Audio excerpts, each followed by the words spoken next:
Hello everyone, আশা করি সবাই ভালো আছেন। আমিও ভালো আছি। আজকে আরেকটি গুরুত্বপূর্ণ প্যারাগ্রাফ নিয়ে চলে আসলাম। এই উইন্টার মর্নিং এই প্যারাগ্রাফটি ষষ্ঠ শ্রেণী, সপ্তম শ্রেণী, অষ্টম শ্রেণী, নবম শ্রেণী এমনকি দশম শ্রেণীর শিক্ষার্থীদের জন্য অনেক, অনেক গুরুত্বপূর্ণ একটা প্যারাগ্রাফ। বলতে গেলে সব শ্রেণীর জন্য এটা একটা গুরুত্বপূর্ণ প্যারাগ্রাফ। যে সকল দুর্বল স্টুডেন্ট রয়েছে বা ভালো ছাত্রছাত্রী রয়েছে, তোমাদের সবার জন্য এই প্যারাগ্রাফটা আমি এখানে লিখেছি। কিছু আ ইম্পোর্টেন্ট লাইন সবগুলোই লিখেছি। ২-১ টা লাইন আমি বাদ দিয়েছি। তো চলো কথা না বাড়িয়ে আমরা ভিডিওটি শুরু করি।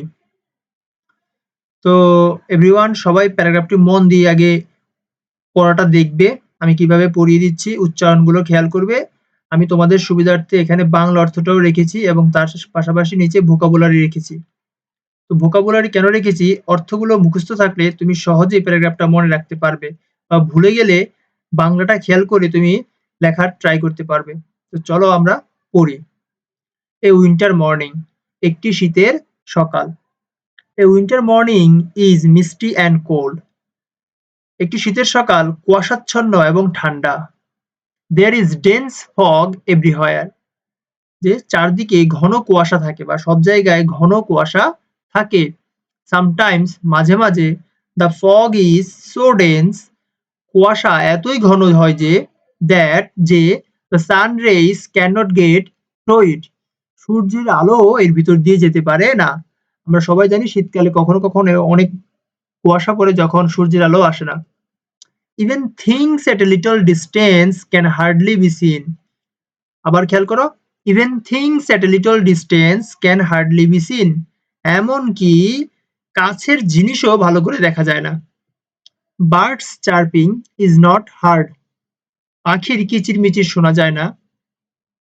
The cow and other animals can not come out, গরু এবং অন্যান্য প্রাণীরা বা পশুরা বাইরে বের হয় না। Dew drops fall on leaves and blades of grass at night. ভালো করে খেয়াল করো, dew drops fall on leaves and blades of grass at night, রাতের বেলা পাতা এবং ঘাসের ওপর শিশির পড়ে। Village children and people have hardly warm clothes, গ্রামের শিশু এবং লোকজনের খুব কমই গরম কাপড় থাকে। They gather straw and dry leaves to make fire to warm themselves, তারা খড়কুটো এবং শুকনো পাতা জোগাড় করে আগুন ধরায় তাদেরকে গরম রাখার জন্য। The old and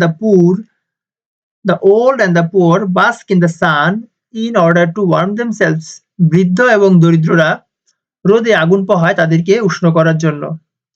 people in general and children get up late, সাধারণ লোকজন এবং শিশুরা দেরি করে ঘুম থেকে উঠে। ইন এ উইন্টার মর্নিং, একটি শীতের সকালে, one can enjoy delicious and sweet cakes, payesh of date juice and many other things. বলছে একটি শীতের সকালে কেউ সুস্বাদু এবং মিষ্টি পিঠা বা খেজুরের রসের পিঠা এবং অন্যান্য জিনিস কি করতে পারে? উপভোগ করতে পারে। The scene of the winter morning vanish as the day advance. The scene of the winter morning vanish as the day advance.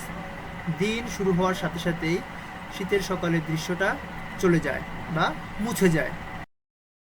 The sun goes up and the fog melts. The sun goes up and the fog melts. সূর্য উঠে যায় এবং কুয়াশা গলে যায়। সূর্য উঠে গোজ up মানে এখানে বোঝাচ্ছে সূর্য উঠতেছে এবং ফগ মেল্টস এবং কুয়াশা গলে যাচ্ছে বা কুয়াশা দূর হয়ে যাচ্ছে। A winter morning is enjoyable in many respects, একটি শীতের সকাল বিভিন্ন দিক থেকেই উপভোগ্য। তো এখানে আমি বাংলা অর্থটা দিয়ে রাখছি তোমাদের সুবিধার্থে। আমি এই এমএস ওয়ার্ডের ফাইলটা আমি আমার ডেসক্রিপশন বক্সে দিয়ে রাখবো। তো শব্দার্থগুলো খেয়াল করো, মিষ্টি কুয়াশাচ্ছন্ন, ডেন্স ঘন, এভরিহোয়ার সবখানে, ডিস্টেন্স দূরত্ব, ডিউ শিশির, স্ট্র খড়কুটো, কোল্ড ঠান্ডা, ফগ কুয়াশা, সামটাইমস মাঝে মাঝে, টার্পিং কিচিরমিচির, গ্যাদার একত্রিত করা, বাস পোহানো। তো আশা করি সবার জন্য ভিডিওটি খুব উপকারে আসবে। তোমরা আমার চ্যানেলটা সাবস্ক্রাইব করে পাশে থাকা বেল আইকনটা বাজিয়ে দিবে এরকম আরো বিভিন্ন শিক্ষামূলক ভিডিও পাওয়ার জন্য, বিভিন্ন important paragraph letter application composition পাওয়ার জন্য। তো সেই পর্যন্ত সবাই ভালো থাকবে। ধন্যবাদ সবাইকে।